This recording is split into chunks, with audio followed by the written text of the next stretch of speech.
My dear Prabhu,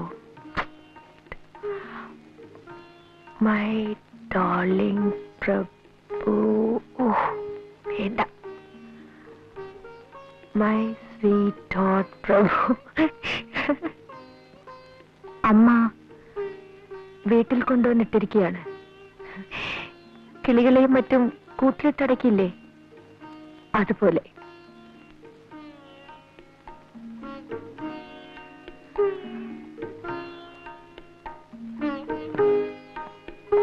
എന്തൊരു ഭംഗിയായിരുന്നു നമ്മളൊത്ത് കഴിഞ്ഞിരുന്ന ആ ദിവസങ്ങൾക്ക്.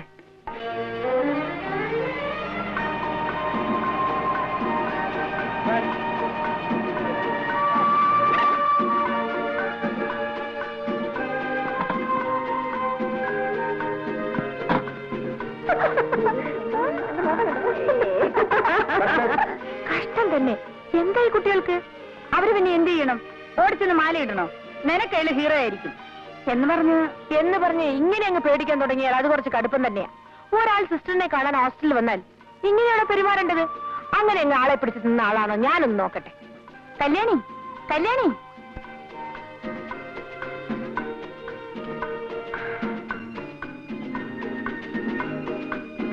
നീലിമയുടെ ചേട്ടനല്ലേ? അതെ, ഞാൻ പറഞ്ഞു വിടാം. ഹായ്, നല്ല ആള്. ഇങ്ങനെയാണോ ശനിയാഴ്ച വരാമെന്നും പറഞ്ഞിട്ട്? ശനിയാഴ്ച കഴിഞ്ഞാൽ ഞായറാഴ്ച, അത് കഴിഞ്ഞാൽ വീണ്ടും ശനിയാഴ്ച. ഹായ്.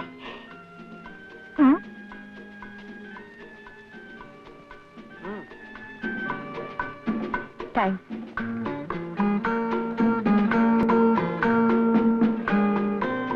ഒരെണ്ണമെങ്കിലും ഉണ്ടല്ലോ എന്നെ പേടിക്കാത്ത ഹോസ്റ്റലില്. പേടിയോ? ചേട്ടന് കല്യാണിക്കുട്ടിയെ അറിയാഞ്ഞിട്ടാണ്.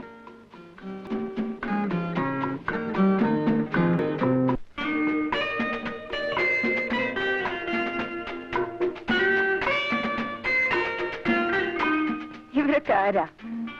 ഹിപ്പികളാണെന്ന് തോന്നുന്നു. ടൂറിസ്റ്റുകളാ.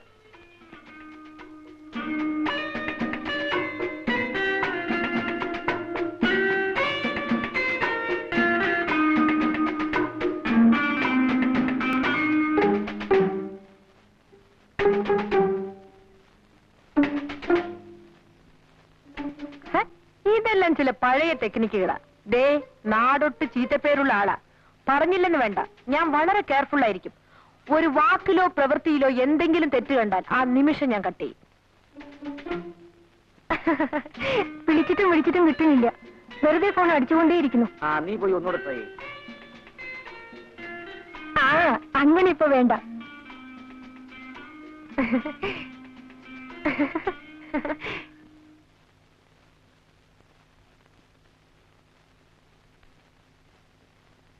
എന്തൊരു കിടപ്പാടി ഇത്?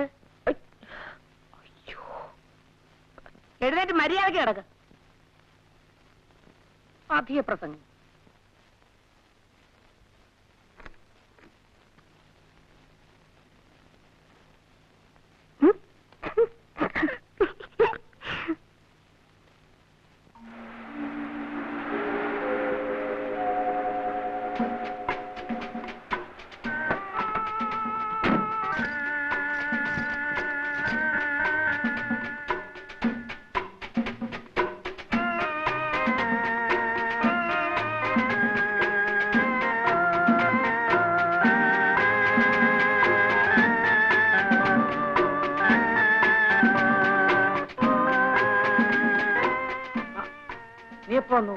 ഇന്നലെ പരീക്ഷ കഴിഞ്ഞു.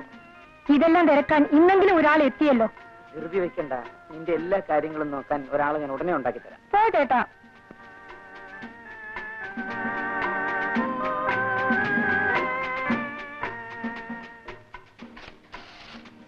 ചേട്ടന്റെ മനസ്സിൽ എന്താ ഉള്ളതെന്നൊന്നറിഞ്ഞാൽ ഞാൻ തന്നെ കല്യാണിക്കുട്ടിക്ക് ഒരു കത്ത് എഴുതാമായിരുന്നു.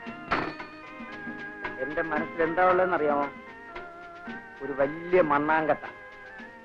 ഇത്രയും വലിപ്പമുള്ള ഒരു വലിയ മണ്ണാങ്കട്ട എന്റെ അടുത്തുനിന്ന് രക്ഷിച്ചോണ്ട് പോയിരിക്കല്ലേ അവിടെ വീട്ടുകാര്. എന്താ വേണ്ടെന്ന് വെച്ചാൽ ചെയ്യട്ടെ. കുറെ പെൺകുട്ടികളുടെ കൂടെയാണ് എനിക്ക് അടുത്ത വർഷവും അവിടെ താമസിക്കേണ്ടത്. എന്റെ പേരും പറഞ്ഞ് അങ്ങനെ ആരും അഭിമാനിക്കണ്ട. ആരും. തലപൊക്കി നടക്കാനെങ്കിലും ഒന്ന് സമ്മതിച്ചാൽ മതിയായിരുന്നു.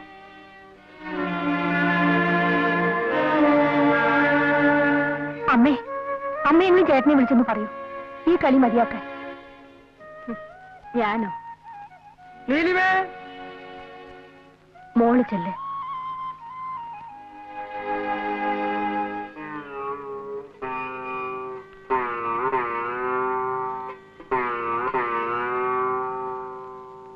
ഞാൻ പറഞ്ഞാൽ നീ അതനുസരിക്കും. അച്ഛൻ പറഞ്ഞതാണല്ലോ എന്ന് കരുതി. പക്ഷേ അവനോട് ഇത് പറയാൻ എനിക്ക് അധികാരമില്ല. രണ്ടാനച്ഛന് സ്ഥാനമേ ഉള്ളൂ എന്ന് മനസ്സിലാക്കുന്നുണ്ട്. ഞാൻ അവനോടൊന്നും പറയാറില്ല. അത് പേടിച്ചിട്ടൊന്നും അല്ല. വേണ്ട, ആരും പറയണ്ട. എന്താ താമസ്? ജീരകവെള്ളം റെഡിയായിരുന്നു. മോളെ, ഇന്ന് അച്ഛന്റെ കൂടെ ഇരുന്ന് ഊണ് കഴിക്കണം. വേണ്ട, ഞാൻ നമ്മുടെ കൂടെ ഇരുന്ന് ഊണ് കഴിച്ചോളാം.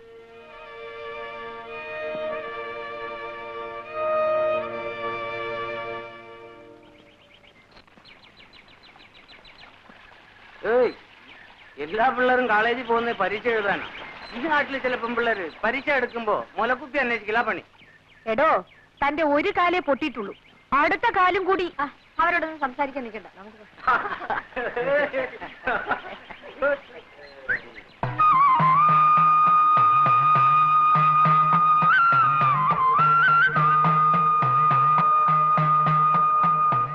ശോഭേ, നാട്ടിൽ വന്നിട്ട് നീ എന്നെ തിരക്കിയതും കൂടി ഇല്ലല്ലോ. പരീക്ഷയ്ക്ക് എങ്ങനെ എഴുതിയിടാ? തിരക്കേടില്ല. ശോഭേ, വരൂ കുട്ടി, നിൽക്കാൻ നേരമില്ല. എന്നാ ഞാൻ വരട്ടെ. ആ കുട്ടിയായിട്ട് വലിയ ചങ്ങാത്തൊന്നും വേണ്ട, അതിനോട് മിണ്ടിയാ മതി. നിനക്കൂടെ ചീത്തപ്പേരാ. വരൂ.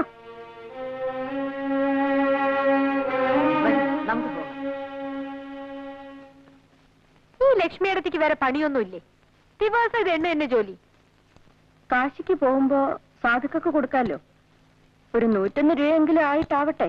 അതെ അതെ, എന്നും ഇങ്ങനെ കാശി രാമേശ്വരം എന്ന് പറഞ്ഞിരുന്നോളൂ. കല്യാണമൊക്കെ കഴിഞ്ഞ് സുഖമായിട്ട് ജീവിക്കുന്നതിന് പകരം. അതിനൊക്കെ ഒരു തലയിലെടുത്ത് വേണ്ടേ കുട്ടി? പിന്നെ ഇവിടെ ഇങ്ങനെ യാതൊരു അല്ലലുമില്ലാതെ കഴിയുന്നുണ്ടല്ലോ, അത് തന്നെ ഒരു വലിയ ഭാഗ്യം. നിനക്കറിയില്ല, തറവാട് ഭാഗം വെച്ചപ്പോ എനിക്ക് 16 വയസ്സാ. ഒരു വസ്തു അറിയില്ല. എല്ലാരും കിട്ടിയതും വാങ്ങി അവരവരുടെ വഴിക്ക് പോയി. ലക്ഷ്മിയടത്തേക്ക് മാത്രം ആരും ഉണ്ടായിരുന്നില്ല. അമ്മയില്ല, അച്ഛനുമില്ല. ഇനിയിപ്പോ അതൊക്കെ എന്തിനാ പറയണേ? നിന്റെ അമ്മയില്ലാന്ന് വെച്ചാ ഇന്ന് ഞാൻ ഉണ്ടാവായിരുന്നില്ല. ലക്ഷ്മിയടത്തി കിടന്നുറങ്ങേ, എനിക്ക് ഉറക്കം വരുന്നു.